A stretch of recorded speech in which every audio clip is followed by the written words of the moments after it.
I see getting to like watch it early. It's just like Christmas come early and all of that. If you're a Cage fan, but it's a lot of fun. It's big dumb B movie fun. It knows exactly what it is. If you want to see Cage beating the shit out of animatronics, this is the film for you. I mean, could you So put good. yourself in a scenario where you would want to be stuck in like a rundown fucking Chuck E. Cheese and then have that all go down? Like that to me is my biggest fear. Like skee ball is okay, but after a while, all the tickets start to add up. You lose like a couple $1,000s.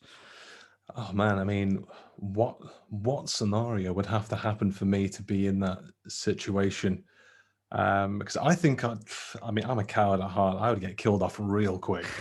I'm like at that sea level that makes it like to the fourth last person. And I'm honestly okay with that. You know what I mean? Like I'm okay with not making it to the very ending, being that maybe fourth or fifth guy. I'm all right.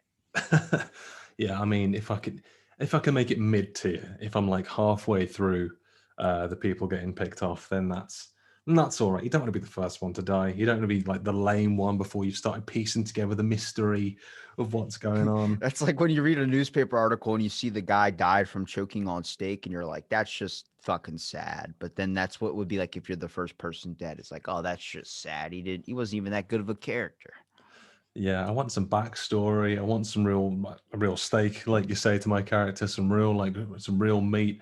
I mean, if you get killed off first, no one remembers you. You're done. You're finished. It's over. You've had your 5 minutes of fame. You've had your face eaten off. But I want to be that. I think I'd be that nerdy archetype in the horror film where it's like, oh, you kind of root for them because they're a bit funny, but then they get killed maybe like in the last 20 minutes of the film. I think that's my niche. Is that better to be that or be like the nerdy guy that ends up being the psycho killer? Like the one that's like, oh, he's the one that gets locked up at the ending. Ooh, good twist. I mean, to be fair, if there's a sequel in it for me, then I'll kill anyone that you want. Give me that paycheck right now. I'm always that type. I feel like if I was going to be in a horror movie or just in a movie scenario, I'm the guy that makes it like right to the end, but then does something stupid. It's like, oh, he took that way. It's like, yeah, I accidentally took like a left and there was like a dead end hallway instead of going outside where the door was. I thought maybe I could jump out the window instead. Yeah, I mean, I thought you know the rules. You know, like you're not supposed to run upstairs. You're supposed to lock the door. But I'd run upstairs. I'd just run upstairs. I'd be that guy. I mean, I'm a 6'4" man, so there's not many places I can hide.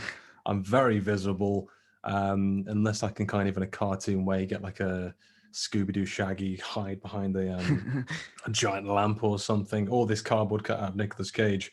Then I might be all right. But Darryl, what made you decide you wanted to do a Nick Cage podcast? Because I feel like people love him or they don't know exactly what he does, like what position he plays. And I'm like, I feel like he's like Nickelback. Everyone loves him secretly, but nobody wants to fucking admit it. And we just immediately like either shit on the whole entire career of it, but it's like, you enjoy some of Nickelback's songs. They're not all train wrecks. it's a real Nickelback Coldplay conundrum. It seems like such an unpopular opinion to say that you like him. It was kind of weird because when I tell people that I enjoy Nicolas Cage, that like I genuinely think he's a good actor, like I like him as a person, there's just a reaction. It's like, are you joking? Like it's like no, I'm not. I'm not joking. Like I think he's got great movies. I mean, he's notable for some stinkers, but What I asked the stinkers are we question. talking about? Because people hate National Treasure, and I think that one's a national treasure, to be honest with you.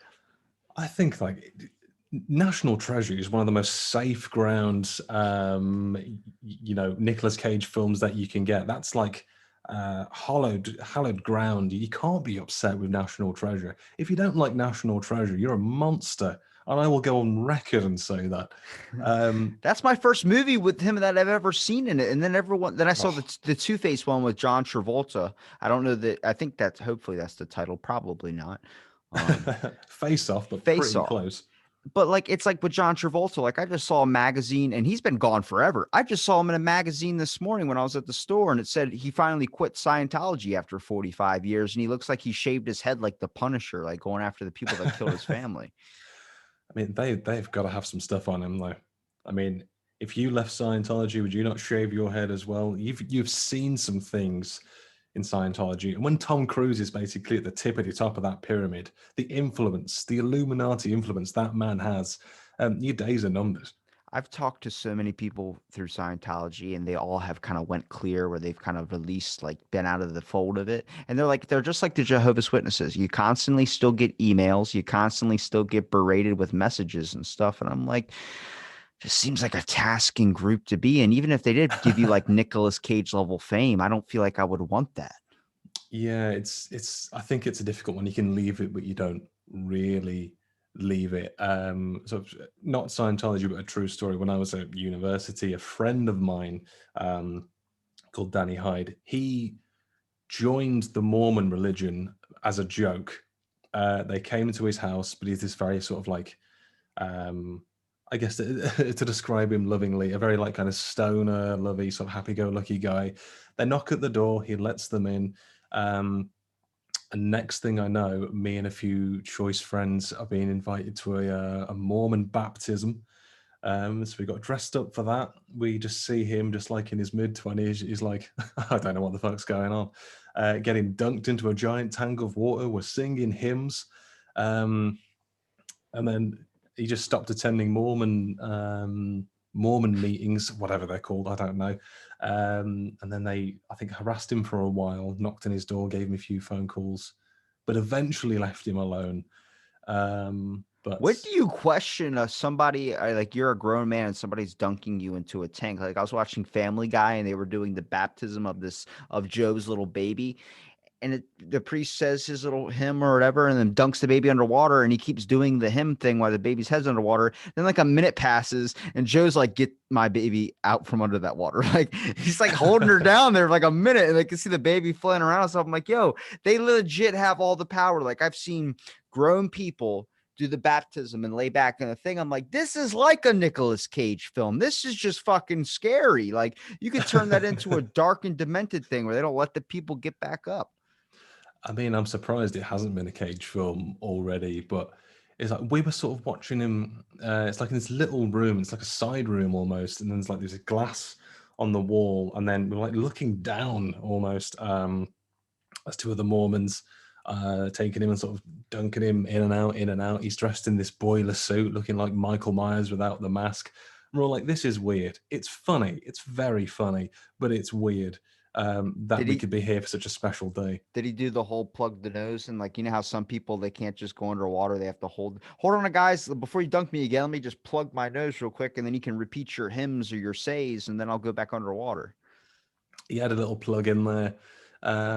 If I remember correctly, he got dunked a few times as well. So I don't know if they could just smell the deceit on him, the heathen, and were trying to just bathe the fuck out of him. But he got a stern dunking, if I remember. Obviously, prior to the big ceremony where we're singing hymns and just reading out of this book, and we're all just trying not to laugh. We're trying to take it so seriously. We were just like, oh, this is the strangest day, and I'm not even the one being baptized. This makes you feel like you could start your own religion if you just pick like a random stranger, let's say a 360-pound like bodybuilder type, where he just picks you up like a fucking child and just keeps dunking you over and over and over again. It's like, so what's the point of this one? It's just like, oh, you just basically get drastically manhandled by a giant bodybuilder, dunked in and out of water till your sins are cleansed. And you're like, okay, well, Yep. how do you know the sins are cleansed? Well, whenever he just feels like he gets tired and has to eat like chicken and rice out of nowhere. I mean, some people would pay a lot of money for a kink like that. We're doing it for free. Get the boiler suit on. Get in the bathtub. You're getting dunked, Steve. Get down with it. Oh my God. It's like when you describe anything, you can make it sound like it can either sound normal or it can sound really freaking weird, man. Like, like describing any of like Liam Neeson, for instance, if you describe any of his films where it's like a guy goes and gets a father or a father's going to go get his daughter back from a couple of people that were taken, it's a trafficking thing. Nicolas Cage has the same exact films but it's not described that way on Netflix. Every time I read one's like somebody has stolen his wife and he has one opportunity, and it's just a whole bunch of stuff where it's like, this movie sounds really freaky. Like it doesn't sound normal. He's got like 4 of them where he's coming to go get his wife back or something. I'm like, why is everybody like? You would think he would be like normal people and be like, at least she's out of the house for a little while. This is like another weird thing about Cage because it's almost like if any other actor sort of took the roles or the films that he did, I don't think anyone would bat an eyelid. But when you put Nicolas Cage into that scenario, and you almost kind of have to call it like the Nicolas Cage random Family Guy scenario generator. It's like Nicolas Cage is A, in A, during A, and then you're like, well, yeah, of course he is. Of course, that's what Nicolas Cage is doing. But if you put Liam Neeson into a face-off situation or a Con Air situation, you wouldn't bat an eye. You think, oh yeah, that's cool. That's pretty cool. Liam Neeson's doing the thing. But because Cage is doing it, then it becomes this mad, wild thing. And I think it's because it's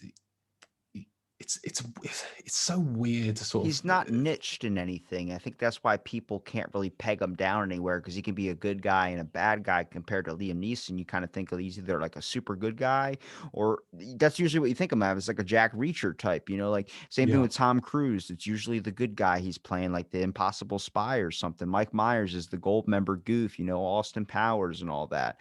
But Nicolas Cage just can't narrow down. I haven't seen him in a long time. Like that the new movie that's coming out where he's at the amusement park where he's trapped in there. That's the newest thing I've seen him in. I don't know if he's just switched to like a different streaming service, but that fit him to a T. And before even that came out, there was the Netflix thing, which I think really sparked his popularity now, which is where he's like, it's for the cursing one, where he just starts Yeah. saying, fuck you. I'm like, from what I've been saying for years, Netflix finally decided to make a whole entire show about the history of cursing, and they picked the perfect guy who you really don't see cursed a whole lot in his movies. Yeah, I mean, it's kind of like he's got this like a Cage renaissance almost. It's like this. I can't really call it a comeback because he's been making films consistently since the early '80s. Like he's like Bigfoot. He's always been there in the background, like this cardboard cutout. Um, but he's always been there. He's always been making films. There's big stretch in sort of the 2010s when a lot of them were straight to DVD and video on demand and that. But recently he's like I said, had this resurgence in popularity. Obviously, History of Swear Words launched at the start of this year on Netflix, just like a really short, kind of bite-sized, six Literally, when half-hour that came out, episodes. I thought of you. I literally thought of your podcast page. I was like, oh, I know this is just extra content for him. I mean, because after a while, you hear about shows that have been discontinued and like actors for even that just get out of the spotlight. Like Brendan Fraser with The Mummy, man. Hot as shit, good looking guy, lasted in some pretty good blockbusters, and then he was just gone because of the health issue. Then he comes back to do Doom Patrol, and he just doesn't look the same. Nicolas Cage was gone for a while. I mean, I remember seeing him in Knowing. I was seeing him in like everything back when I was a kid. And there's just a couple of years where I don't know if he switched to a streaming platform, and then we see him rise right back up again. Like I'm hoping Nickelback's coming back. I mean, he still had a few, big hits in the years. Like I say, with the 2010s, I think due to a lot of the financial situation of Cage behind the scenes, had to do just like a lot of um, straight to DVD guff in the nicest possible term to pay off some debts and the like of that there. But in the last few years, I mean, he's had, say, voice role in Spider-Man Into the Spider-Verse. He's had Mandy. He's had Color Out of Space. Obviously, Willy's Wonderland. That's coming up and seems to have like a big wave of support from the horror community underneath it as well. He's this actor who kind of comes in like periods almost, because at the start of his career, he was doing a lot of, say, like dramas and romance pieces. They did a few sort of arty things with like Raising Arizona, had the action period in the mid 90s with The Rock, Con Air, Face Off. But he's one of these people. I don't think he really likes to be confined to a genre because you can think, oh, okay, after Con Air, like, well, you're a bona fide action star now. I mean, that series of 3 films, The Rock, Con Air, and Face Off, are enough to put you on the map as a bona fide action star. There's no reason why he wouldn't have been up there with your Stallones, your Schwarzeneggers, your Dolph Lundgrens, if we want to throw Big Dolph in there. But then, like, it's like right after that, right after Con Air, he's doing what was it? It was 8mm. He's doing Bringing Out the Dead. Right after Face Off, he did City of Angels, which was a love story about him as an angel who comes to Earth and falls in love with Meg Ryan because he thinks that he's sinner, and he just peeps her for 2 hours. I mean, if you talk about two completely contrasting films, that's kind of what I really enjoy about him, is like you just don't know what the next film is going to be, because he and I again, I sort of say this in not trying to be pretentious, but I think he appreciates the art of acting and not sort of the I guess what we see from the outside looking in as like the oh, acting must be great. You're a celebrity. You're going to all these red carpets, doing all these interviews. He's still a man who puts the craft before everything else, and there's integrity there, which I really admire as well. Well, you said he hits his periods. It seems like he was set in the perfect time in the beginning, like back in the day when there wasn't a whole lot of big blockbusters. There's so many more movies nowadays. It's really hard to keep track of everything. But like then it's like it's coming back. Like there was just a lull period of a couple of years where he just wasn't really doing, like you didn't really hear a whole lot about him. It seemed like Leonardo DiCaprio was like some big news. Brad Pitt was like some big news. But he strikes me as that actor where he could be The Rock level famous if he would have stuck to like a certain genre, but he did all the very serious movies, like the styles you would see like with like Dogma or something like that were kind of like touching on the religious little bit movies, but more of like blockbuster hits. But then there was just that lull period. But The Rock has like been every single option thrown his way has been like, let me hop on that. Then he hooked onto the Disney scene, and that I don't think anybody predicted that the Marvel universe or DC or any of that would take off like it did. So if you hit that, I feel like now we're coming up on like another terraforming of like a whole nother era period where it's maybe going to be like Crackle hits. Like Joe Dirt 2 was on Crackle. Willy's Wonderland, the way it's filmed, seems like a Crackle style thing, not like a whole like Michael Bay production, which I think is why it works for Nicolas Cage, because he stands above all of that filming. With the directing style of it, I was looking at it, I was like, it's okay directing. It's not like Michael Bay style, but they got Nick Cage, and he like blows it out of the fucking water with that quality. That kind of like seems like secondary production on him is fucking perfect because it highlights his overall acting position. Definitely. I mean, I think he's an actor as well because he has such I guess a perception around him that he takes any role, and that he's known for screaming and losing his shit in a lot of roles as well. There's a lot of films where you can sort of see, oh, maybe they just want Nicolas Cage for the sake of it being Nicolas Cage. But then you get other films when um, he can match the energy, the film can match his energy, and it's just like this perfect kind of unison kind of thing. But when Cage is sort of used right, if you want him to go, and I say full Cage, if you can use him in the right way, then you've got a really good film on your hands. Because I think he's, especially in this period in 2021, he's aware of the perception on him. He sort of knows how he's sort of seen. I think there was a DVD extra on Into the Spider Verse when he was doing obviously the voice acting in the booth. Then someone said, "Oh, can we get like a bit more out of you?" And he was like, "Oh, you want me to go full Cage?" So he knows how people see him. But I think he's at a point now where he can be a bit more selective with his roles. He seems to be doing a bit more, not so much sci-fi, but more horror stuff as well. Because with Mandy, which is like this sort of cosmic horror, the way it's described, it was like this perfect unison of like this crazy story and this crazy actor, but nothing was bigger than the other one. It's the same with his Wonderland. Having seen that as well, you would think, I guess from the trailer as well, that this could be the perfect Cage vehicle. And don't get me wrong, I think he's perfect for the role. I don't. He's one of those roles you see it, and when you know certain things about Cage, I don't know that anyone else could have brought the justice to hit that he brings to it. Um, uh, and he acts. And in Woody's Wonderland, it's all physicality because obviously, by the time this goes out, this episode, Willy's Wonderland will be released to the world. He has no dialogue in that film at all. He doesn't say a single word. The most you get from him is like, ugh. But everything about him, everything you need to know about the character is communicated physically. It's seen through his emotions. It's seen through his expressions.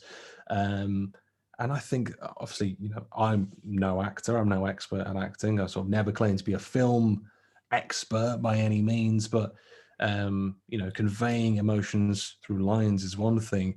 Conveying a story with no lines and still telling that story must be a completely different challenge as well. And it says to me that 40 or so years, 40 plus years in the game, it would be very easy again for Cage to settle into a certain role, like we're saying, take certain films, take an easy paycheck. But we have a guy 40 years into the business, 57 years of age, who still wants these roles that excite him, that challenge him, that motivate him, and that to still learn, be a student of the game, do stuff different all this time later. And again, I just think it's just incredibly admirable. Like at this stage, he's got nothing to prove to anyone. Like Yeah. I'm a Nick Cage podcast. Obviously, I'm biased, and I'm just a man who thinks he's the greatest thing who's ever existed. He's pretty That's fucking just good. me. I'm not gonna lie. He's pretty good. And if your listeners disagree, at me, I dare you. Fight me, bro.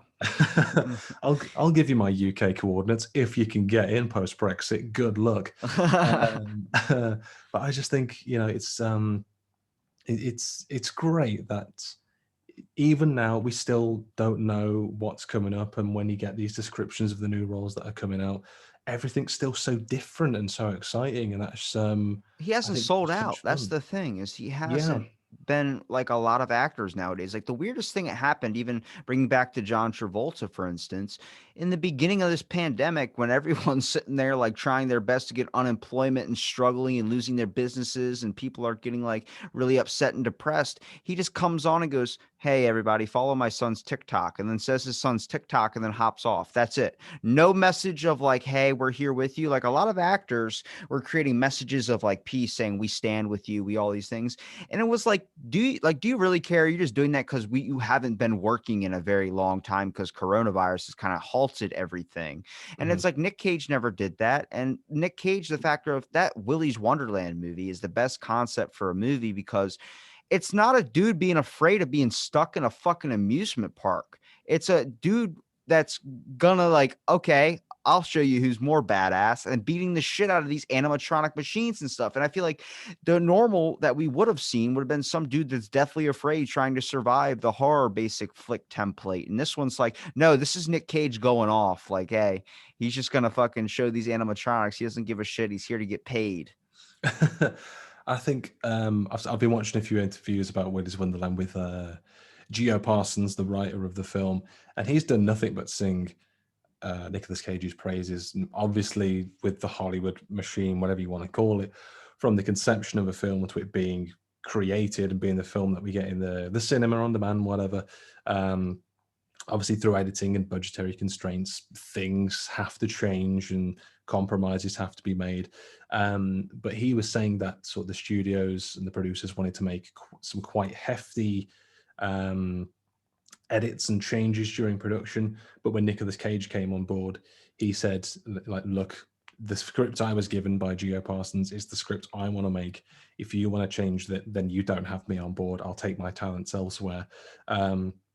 So he was very defensive of the script and of Geo Parsons' vision, and he sort of gone on record and said that's like, I think it's second to him getting married. That's like the coolest thing anyone's ever done. How And do he's you typically feel about an actor putting their foot down over like a role, like standing for their morals? Like, I mean, because we're in a fame, money driven world. You see a lot of movies where someone's like, he just took it because the paycheck. Like Johnny Depp, anything he does, it's good, but it's also an aspect of like that dude owns 36 fucking houses, so you kind of have to make a couple Pirates yeah. of the Caribbean, if you know what I'm saying. I mean, if Joe Schmo like me could be offered a Pirates of the Caribbean, then I'd take it. I'd sell out my morals in a heartbeat because I'm a scumbag. Um, but I think it can't. Sometimes it depends on the film, and I mean, I think sometimes when you watch a film, you can tell if you get a feeling, you get a vibe if it's not. quite there, I think. And obviously, you can read the stories and say, behind the scenes drama this and drama that. I think it depends on why it is an actor is putting their foot down. If it's something like, I guess, an artistic integrity or someone who believes in the script, then it's obviously it's very noble thing to do, and then you can kind of get behind that. But if it's some kind of bullshit, I suppose, when an actor saying if they're doing it for their own self gain and it's not for the people around them, that's kind of when a line has to be drawn, I think, because I think you'll get those prima donnas in the acting business, obviously, because you're acting as the camera on you. You're in a cinema. Of course, it's like an attention thing, but I think some people, if you can't sort of separate yourself from the medium almost, and it becomes about you rather than the project, Yeah. then there's definitely issues there, I I think. I can think I can understand, like, imagine you're being an actor and you're just taking every single script that comes your way in the hopes that a lot of those will be nominated for like an Oscar or something, then maybe you could possibly win one. But Nick Cage is like, no. Yeah, it'd probably be nice for him to get like an Oscar or something, but at the same time, he's not like Leonardo DiCaprio where it's like that dude's in fucking everything. Like he's picking and he's trying to see what guest role would fit him the best if he was going to pick one. And it's like that's what I respect out of it, because how many people you see like just make a film and you're like, that wasn't the best work. You know what I mean? It's like you start to realize the dude's got like The Rock was in like 8 films in a year. And yeah, he's good, but after a while, you're like, some of these movies aren't like, you're giving me too much The Rock. I want a little bit less than him right now. Yeah, I think one of my, and I don't even know if this is a hot take. This is a lukewarm, dip your elbow in the bath to make sure it's fine for the baby take. The Rock, I love The Rock. Don't get me wrong. I'm a huge wrestling fan. I sort of watched wrestling during the prestigious and overly glorified Attitude Era when, look at that right there. When everyone loved it. I say everyone, mostly guys. And I think The Rock, obviously outside of cinema and when you see him on Instagram, very generous, altruistic person, using his fame for nothing but good, as far as I can see. So as a person, I have no umbrage, no issue with You got Dwayne Rock The Rock fatigue, bro. Johnson. We all get Rock fatigue. I got We've Kevin Hart fatigue, dude. I was like, Jesus, I've seen enough of Kevin Hart right now. I mean, to be fair, rock fatigue, heart fatigue. Give me some paper or scissors to cover that rock or whatever. But I think he's a fine actor, but I just don't. And maybe he's selective in movies in terms of, obviously this day and age, as of recording, he's one of the biggest actors in the world, if not the biggest. But I honestly don't know that he's ever made a great film. There's good films, great popcorn films, things you can just watch and enjoy. And he's a bona fide action star, of course he is. But if there's one thing, I can't think of a film where I could sit back and be like, man, what a fantastic performance from The Rock. That's Oscar worthy. That's Golden Globe worthy. That's outstanding. I think because But they people fit him want him and he perfectly demands a for price. they picked him for a superhero film. Black Adam, they wanted him to play. I'm like, why don't they give a superhero film to Nick Cage? We saw him in Kick Ass. He was pretty good as the dad. Now, imagine if you could put him in for a superhero role. There's got to be one out there they could fill like an assassin position or something. Definitely. Well, I mean, obviously, say Nick Cage, obviously, Big Daddy in Kick-Ass, Ghost Rider 1 and 2, old That's Johnny Blaze. one of my favorite movies, but yet everyone's like, oh, it was shit. I was like, no, it was not. He did perfect. I thought he was great. I remember a friend of mine, Ben Shannon, who has by this point been on the podcast to talk about Gone in 60 Seconds. We actually went to the cinema to watch Ghost Rider 2: Spirits of Vengeance in 2012. Um, and we ended up just making notes of all the times that Ghost Rider Johnny Blaze just had these like ridiculous lines. And the second one, I really enjoyed it. I have a soft spot for I it, and it liked was it. so like deliciously over the top and like ludicrous. But it's like you're a fucking demon guy with a flaming skull head driving around on a hell bike. You can't have a normal film and try to make this make sense. It's a ridiculous concept. Of course, you need an over the top actor who can rise to the challenge, and that man's Nicolas Cage. I mean, there was a sequence in a diner and it's been about 10 years since I've seen the film.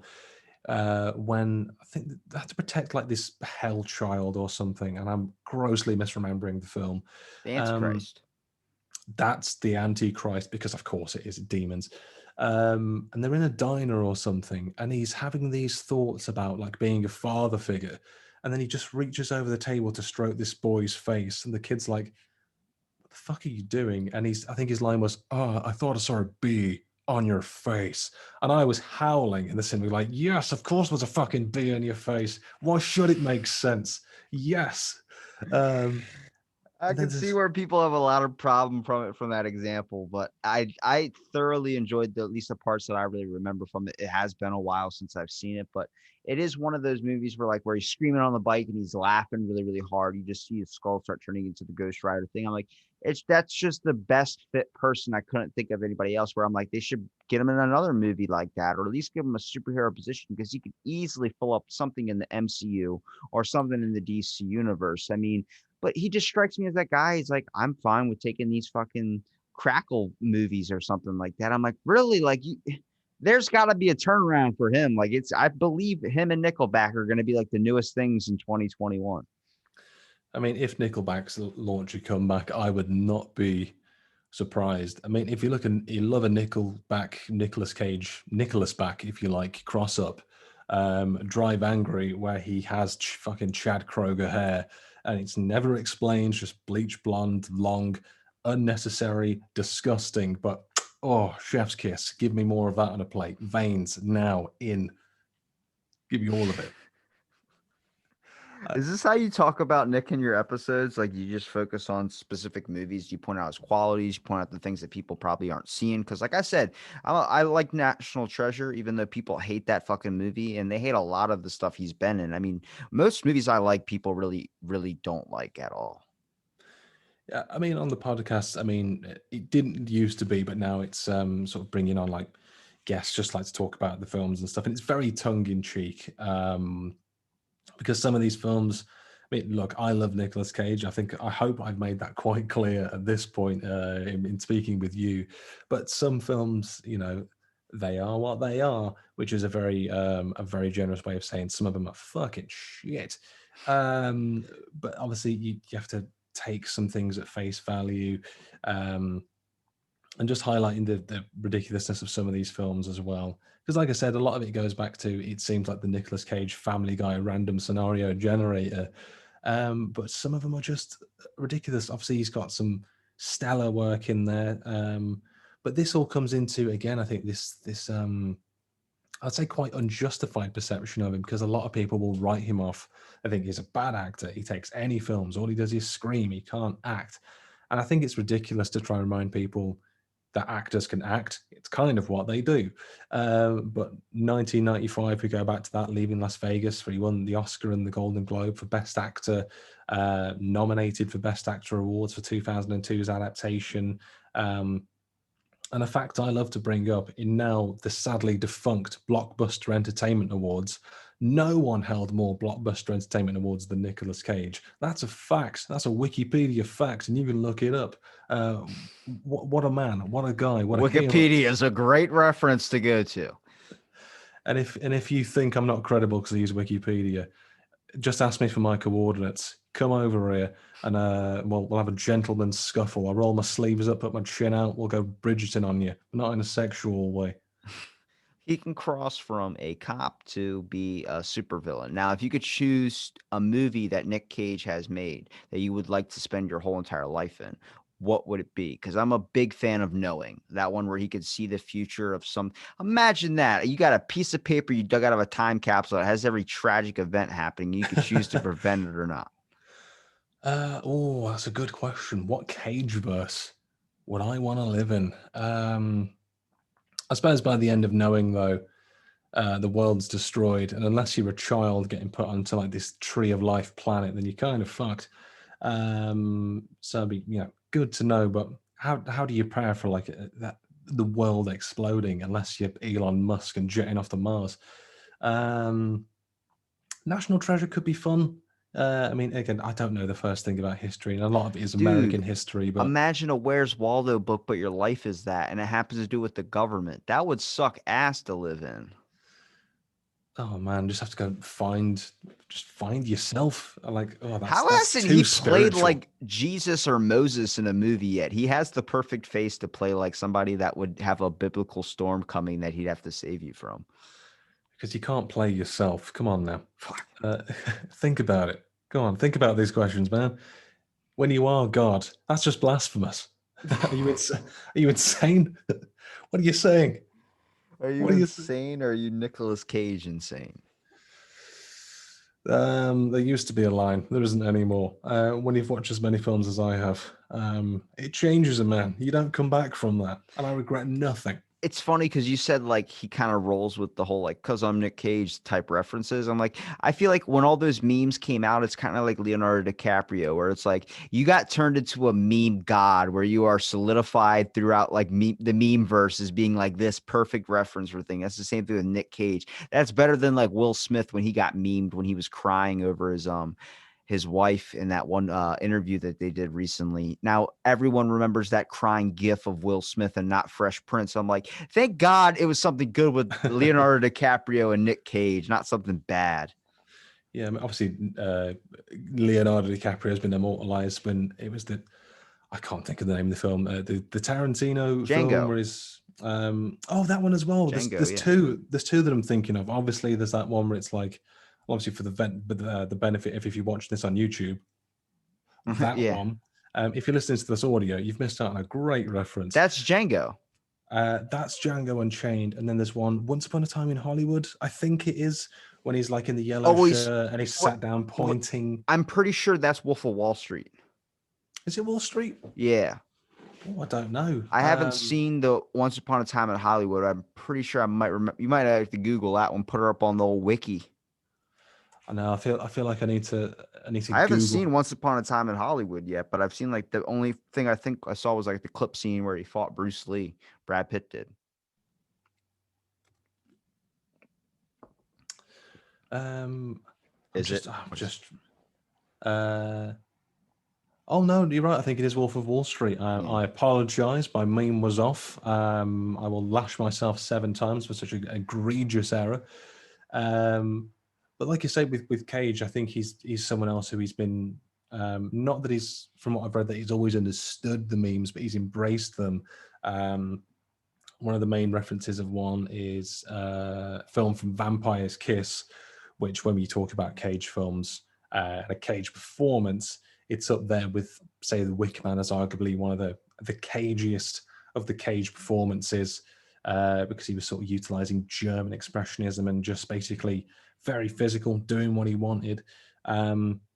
And there's one where he's sat in an office and his hair's all like slicked back and his like head's like protruding and his eyes are really Yeah, wide. yeah, yeah. And he said that basically, if you ever get a chance to just listen to the DVD commentary of that, because Cage doesn't do a lot of DVD commentary, but he did for that one with the director. Um, and he said before in interviews that Vampire's Kiss was one of his personal favorite films to make because he could, like I say, the German expressionism, he could push himself as an actor. He said he did that face purely for the reason that he wanted to see how big he could make his eyes. And if that's not acting integrity and pushing yourself, then I don't know what is. Do you think that have you ever played the game Saints Row? I've played them on, I definitely played the first one, but I know the series. About to say the fourth one is where you get to be the president. I'm like, that could be Nick Cage perfectly. Imagine a president that's like, sir, aliens are attacking. He just hits a fucking panel with his elbow and guns just start pulling out of the freaking White House. And he's like, I got this. And he pulls a cigar out or something like that's perfect Nick Cage. I mean, that is, if that's not a dream role, Nicolas Cage, the president, um, not just of the United States, of our hearts. I would love that. Just that slap that red button, table flips, just like machine guns, rocket launchers, whatever you want. He's got like some exoskeleton, fucking robot suit, and he's firing rockets out. Um, Outstanding, outstanding work, and I want it. I need it, and I hope it happens. Do you think that there's any movies out there now or back in the past that could have been replaced and put him in there to make it a lot better? Like, do you think he probably could have maybe influenced a certain movie? The easy answer is all of them. But he Really, needs. Pirates of the Caribbean? You think he would fit in there? I think he would. He could I be think he Blackbeard for sure. I think he genuinely would if he's just like land ahoy. I mean, are you telling me that doesn't get your cogs whirring? You're not into that. Oh Um, my God, who would want to be on a ship with Nicolas Cage for more than a week? That would be scary as hell. You want to talk about, of course, you have your hand raised. obviously, I want to be on that ship. Are you crazy? Are you I feel insane? like after a while, you'd be like, oh my God, what the hell is he saying? It's like well, you go batshit crazy after being on the water for so long. That's why they saw mermaids, as they were missing their wives so much. Imagine being on a ship with Nick Cage. He could play Christopher Columbus. He could. I mean, what couldn't he play? I mean, Christopher Columbus discovering America. Fucking Neil Armstrong, get him up there on the That moon. was going to be the example I was going to use too, was Neil Armstrong. But I was like, I don't see him being the guy that would land on the moon. I think he would be like more like Buzz Aldrin. Why don't I get to go to the moon? It's like, no, shut up. Neil's going. I'm gonna fuck the moon. I mean, I don't know if he would, if that's kind of the line, what he would do. That's as drastic as he would take it, and you'd be okay with that. You wouldn't be like, whoa. Like, when someone drops a curse word, you're like, whoa, are you angry? You wouldn't do that with Nick Cage. You're like, that's Nick Cage. I mean, someone said this to me before. It's like, what would it take to surprise you about Nicolas Cage now? And I've said, you could tell me that Nicolas Cage is the fucking Zodiac killer, and I'd be like, classic Cage. If there was Um, a Kevin Spacey scandal about Nick Cage, I don't think anybody would be surprised or care. oh, not at all. But see, all of this being said, though, obviously, saying what would be the great roles for him, and obviously this perception that he takes roles, but it's not entirely true because there's a lot of roles that he's nearly had or didn't take that a lot of people sort of don't know about. I mean, obviously, the greatest example was that.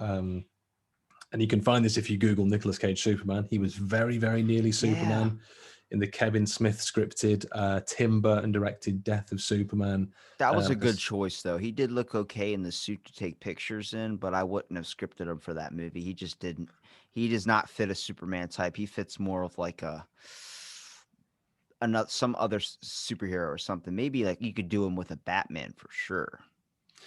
I mean, maybe. I mean, Affleck wasn't even that bad as Batman, to be honest with you. I like Christian Bale version better. yeah, I think obviously the Christopher Nolan trilogy is such a shining example of how to not say how to do superhero films, but for a character like Batman, such like a flawless trilogy that DC has kind of been trying to replicate. DC just can't get its tone right. And now they've got the fucking, what is it there? The 4 hour Zack Snyder cut of Justice League coming out. And for me, it's like, It's 4 fucking hours. it's apparently 4 hours. And it's kind of like, for me, the same vein Fuck. as Avatar 2. They've been talking about Avatar 2 for like a 50 Cause it's years now. costing like $2 billion to make, man. It's like, does anyone still care about Avatar 2, 3, No. or 4? I didn't care when the first Avatar came out. It just blew people fucking trees. I went You're over it. you're one person out of a lot of people that really cared or didn't care about that movie, because that movie was one of the only ones that have caused a severe amount of depression amongst people. Like where people were fucking upset because they saw like every time humankind goes to another planet, they fuck it up. Like that was the biggest impact from the movie. I'm like, I'm pretty sure that wasn't James Cameron's idea at all, but we kind of just took it in that way. It's like I saw Avatar, and obviously this is at the point when I think 3D was meant to be the next big boom in cinema. That was meant to be the next big selling point. But I just watched it. It was just like 8 foot tall blue people just like tail fucking and getting hard ons over trees and What's giant not to leaves. love? What are you talking about? I mean, if it was Nick Cage getting hard and getting that's a fucking leaf, and then like fucking yes, I'll have some of that. But the blue, I don't know. If I'm going to talk about blue people, then it's going to be like Eiffel 65 song, like Blue Dabba Dee Dabba Die. Oh That's where I my draw the God, line you on blue fucking people. threw that one in. I haven't heard that song in ages. I'm raising the roof right now just to let you know if you're listening to this on audio. You could, I think the best superhero for Nick Cage to play though would be not Wolverine, but Wolverine's brother, Sabretooth, the other guy in the universe. He Yeah, strikes me as like he could have been Wolverine if Hugh Jackman wasn't. He could have easily fit that with the hair already kind of there. But if you did him as Sabretooth, a little bit more like grown out version of Wolverine, perfect. yeah, I can definitely see that. I mean, again, I think more definitely this day and age very selective about films. Obviously, using Mandy as a reference, Cosmos Pasmatos, who directed the film, initially wanted him as the bad guy in it, to be like the cult leader, but he was like, no, not interested, don't really have anything in common. He was like, oh, the good guy Red Miller is like, I feel a connection there, so let's have sort of a long kind of debate about the whole thing. But I kind of think he likes playing good guys. He'll do a bad guy. I think if there's something in it for him in terms of a challenge. I mean, another one of the examples I love giving is that Nick Cage was, I guess, in terms of good guys here, he was almost Aragorn in the Lord of the Rings trilogy, but turned it down because he didn't want to be away from his family in New Zealand for those extended stretches of time. Um, he was very nearly cast as Shrek until Mike Myers got the role, but I think this came at a time when he was very. There's certainly a period like the mid 2000s going into the tens when he was obviously a family man at this point, a father. He was very conscious of how he came across because he wanted to be a good family man. So he was taking a lot more family films, like the National Treasures, like they were saying. Possibly why he took Ghost Rider. He's obviously a massive comic book fan. Named his second son Kal-El after Superman, and that's why he's got the name Nick Cage after Luke Cage as well. He was what else? He was, I believe, he turned down Dumb and Dumber alongside Jim Carrey That's to a do good Leaving choice. Las Vegas.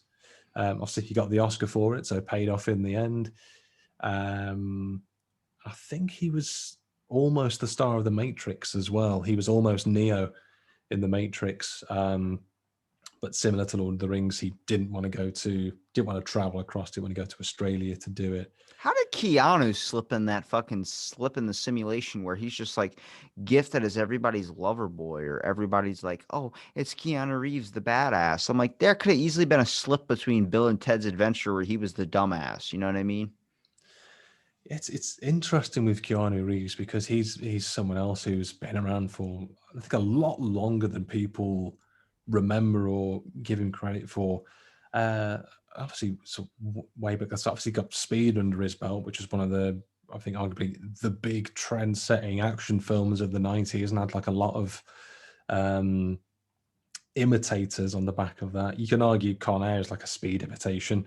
It's obviously a plane with convicts on it, sort of coming down. But Keanu Reeves, like, he did all these different roles as well. He's done the comedy, he's done the drama. He obviously has the action backlog in there with like the Matrix as well. You could sort of see his career as one that could have gone a different way. I think there's a lot of similarities with Reeves and Cage, certainly, because I think a lot of the stuff they do, they like to keep themselves to themselves. Obviously, Yeah. Cage, other than these outlandish stories you hear about him buying dinosaur bones, traveling to the UK to pursue the Holy Grail. Because why not? Because why wouldn't you pursue the Holy Grail if you were Nicolas Cage? I'm going Obviously, to drink personal my life. blood out of that chalice. It's like, yes, you are, Nick. Yes, you are. That's a delicious human. Is that be positive? He could play a cannibal in a movie, dude, and you would not give a shit. I've said it on the podcast before. And I don't know what circumstances would lead up to this scenario in my head, but if he turned up at my door one day and was like, Darryl, I can't explain, but I need your bones, I'd be like, yes, master. And then just give myself to Cage Senpai, my lord and savior, obviously. I agree with you 100%. I was thinking that too, right when you said it. I was like, yeah, if he asked for my leg or something, I really would not have a question. Like, people are freaking out because Army Hammer asked for his ex girlfriend's lower ribs so he could eat them. And it's like, if Nick Cage asked, you'd be like, sure. Like, if that even came out, it wouldn't even be a scandal. Nick Cage would be like, yeah, I did because I was hungry. And it's like, okay, fucking method actor, man. Yeah, it's like, oh, this this this sounds in character. This sounds like the kind of thing you would ask for. So I'm not upset and I'm not surprised. But What go it, for it. what is a least favorite movie of yours by Nick Cage? And then what is your all time favorite? Oh, good question. This is kind of one that I think, depending on the day, it could change. Um, he's definitely had some, like I said, some stinkers in the 2010s. For some reason, on Netflix in the UK, the 1% Rotten Tomato rated Left Behind is still on there. That one, even though it is fucking horseshit, it's basically an apocalyptic rapture-based film, a Christian subgenre where it's focusing on the rapture, where people like a Thanos snap in Avengers just disappear. It was just a horseshit film. The only reason he took it is because his brother is a priest in real life, was a big fan of the books these were based on. So he took a fucking hit like a champ and did it for family, because that's the kind of guy he is. But even that's got a whole so bad you can just laugh at it and sort of find your way through it. And I think worst, I mean, it's not even that it's so much a bad film, but there was quite an early film we did in the 85, 86 called The Boy in Blue, which again, it's not that it's a bad film. It's just a story that didn't need to be told, very boring. He stars as Ned Hanlon, who was a very famous Canadian rower. You think, okay, sports films, sometimes you've got, the zero to hero thing. It's a sort of the classic sports trope, but it's frustrating because at the start of the film, he's good at rowing. In the middle, he's good at rowing. By the end of the film, he's the best at rowing. He wins all the races. He's sleeping with women like no tomorrow. I mean, good for him. Good for you, Ned Hanlon. But there's no drama. There's no obstacle to overcome. It's just a guy who's good, continues to be good. By the end of the film, he's still really good. And then the only reason to watch this film now is if you're an idiot like me and watching all the Nicolas Cage films, because that's what lockdown has driven you to.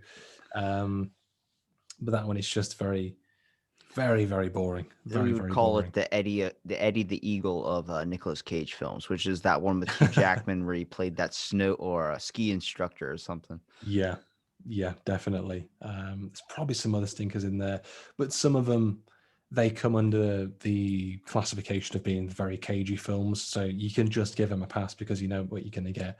Deadfall is a great example of Cage being Pete Cage, just screaming, being over the top, being unintentionally the best thing about the film because he's so ridiculous to the backdrop of a terrible film that he becomes instantly watchable.